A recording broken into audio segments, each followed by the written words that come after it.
So, just before we saw interpolated GI, and we made mention at the end of how we have this interpolated cache. That's what we're going to take a look at using here.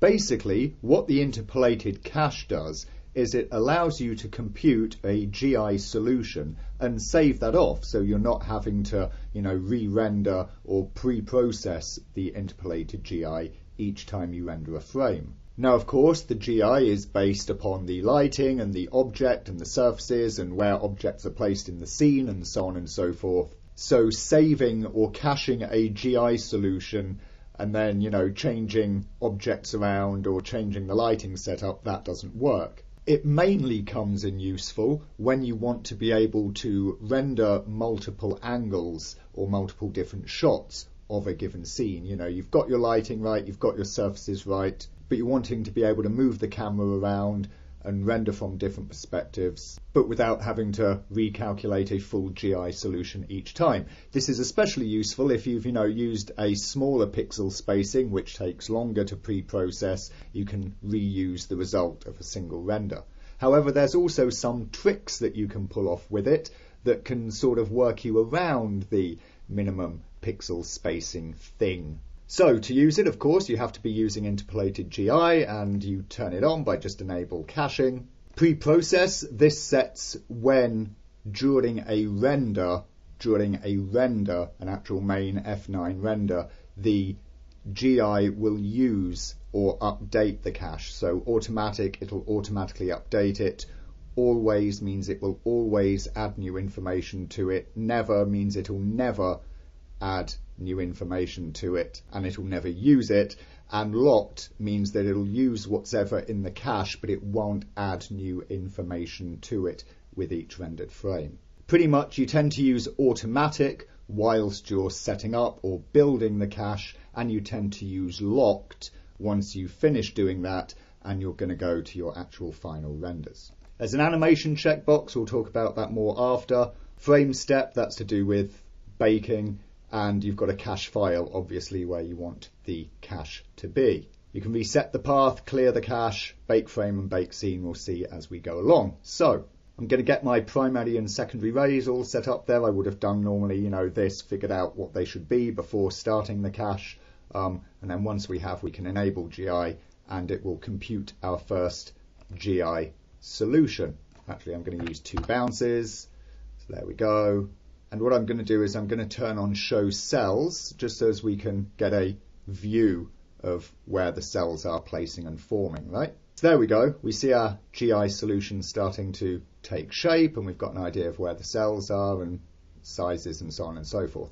So presuming that we're ready and we want to record this to the cache, then what we do is we hit this button, the bake frame, right? And this will do that thing. Oh, there we go. It is baked. Wonderful. Now, let's say we were wanting multiple shots. So let's go to a different camera angle, like this one. And we can once again bake frame. And it builds everything up there.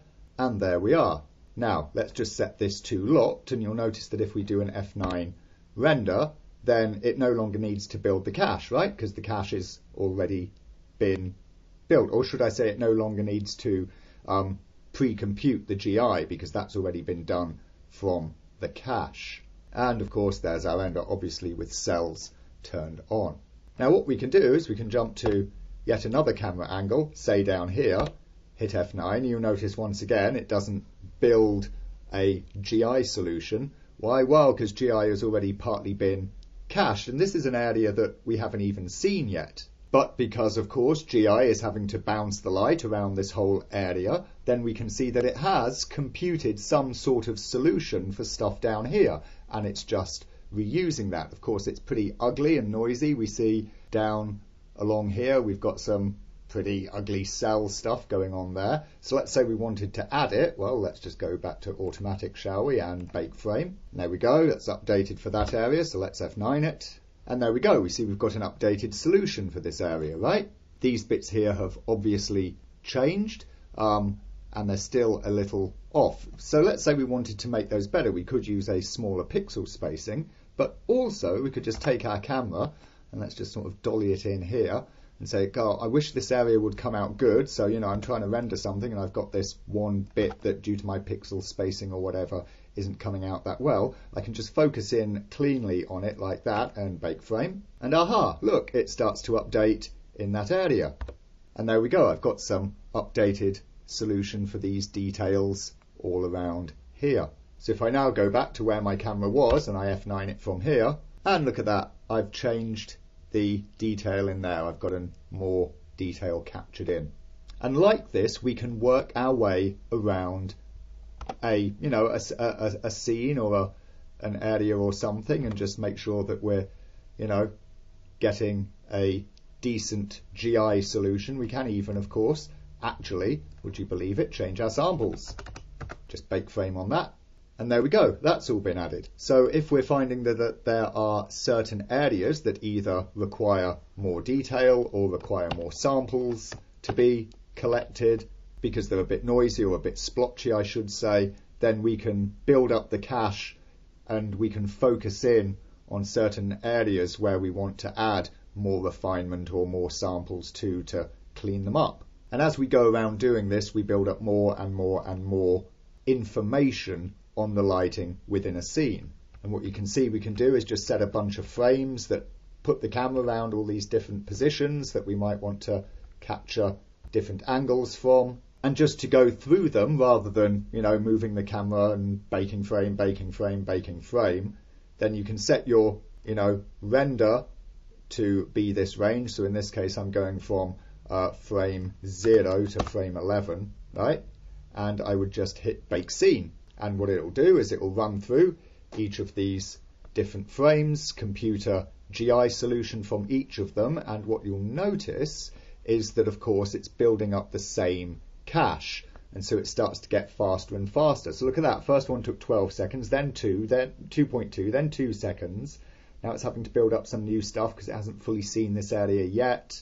That's 11 seconds that took. Now it's down to 8.4. So you see what it's doing is it's not building up samples per pixel, it's placing these cells on the geometry and it's recording samples for each of them. So of course, even though the camera angle moves to a new place, there's going to be areas that have sampled because they weren't visible to the camera and some light needed to bounce off them, or they were partially visible in a different angle and so they already got some sort of a solution computed, and so on and so forth. And thus we can work our way around a scene, building up all of these details and just adding them to our cache. And of course, if we discover that we need more samples because certain areas are coming out a bit splotchy or a bit noisy or what have we, then we can just, add a few more samples and go back and rebake to add those extras in. You can see that, of course, it's using the samples it's already got. It's just building up additional detail for the new ones.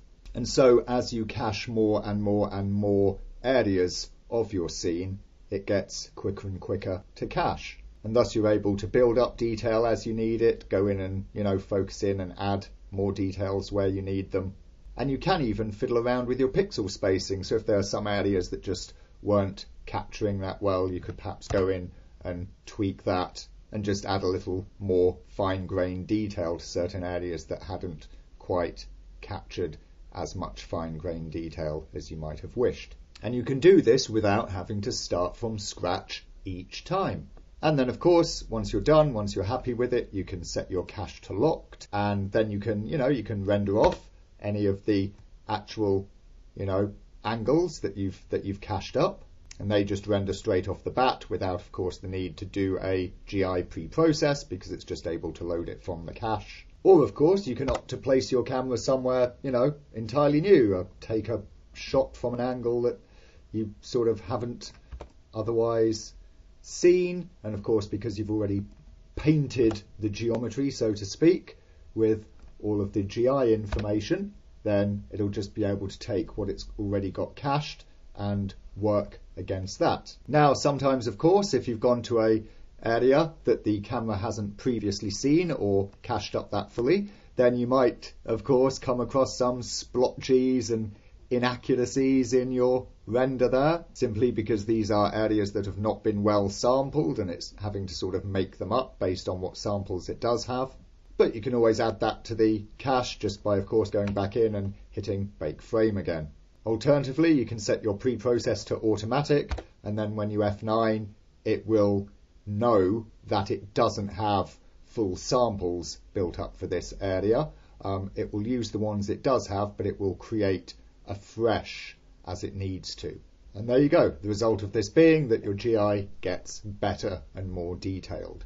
Of course, what should be kind of obvious at this point, I'm talking about moving your camera around, right? This is essentially camera animation. This might just be jumping from point to point, so it's not terribly smooth animation. But this could just as easily be, you know, a series of frames moving along like this, you know. So there we are, and our camera goes woo along like this. And if that's what you're wanting to animate, if you're just animating a camera move, if there is no movement of objects, if there's no movements of lights, no deformations, it's purely camera motion, so you're doing some sort of an ArcViz thing and you're just wanting a camera fly through, then the GI cache is great for it. Because what you can do is you can pre-process up pretty much the entirety of that move. So let's just change our thing here to go from 12 to frame 30. Bake scene, and so it'll add in all of this detail here. At the moment, you can see I'm doing every single frame, but that's where our frame step would have come in. So I might have set this to 2 because maybe it's a slow move, so I don't need to do it every bit along the way because it's only shifting a few pixels each time. So in this case, I hit bake scene and it'll just cache every second frame. And what is the real benefit of this? Well, it keeps the GI stable. If you look at the placement of the cells as each of these frames is, you know, pre-processing up, you'll see that the cells are, you know, fixed on the geometry, right? They're just sort of stuck there. This means that when you render this out as an animation, what you don't get is any kind of, you know, flickering or, you know, traveling splotching or anything like that.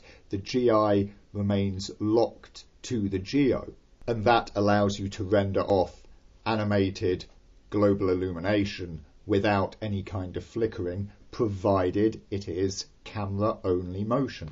Additionally, as we've already sort of mentioned, or at the very least alluded to, because, you know, once the cache collects a sample for an area, it's already got information on it.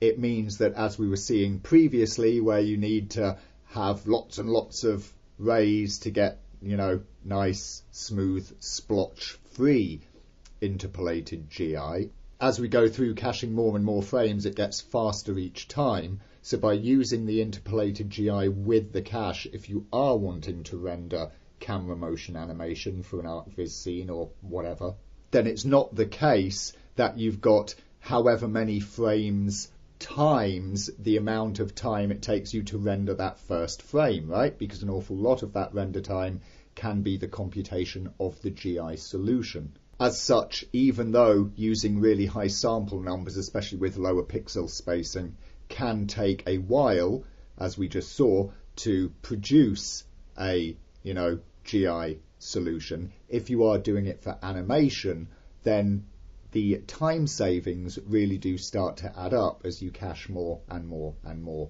of the geo. And so that really is it. That is the GI cache system. And of course, we've touched on there, you know, animated radiosity, animated GI. We might wonder, of course, about other types of animated GI when we have non-camera only motion going on. That's a bit more tricky, and we will take a look at that next.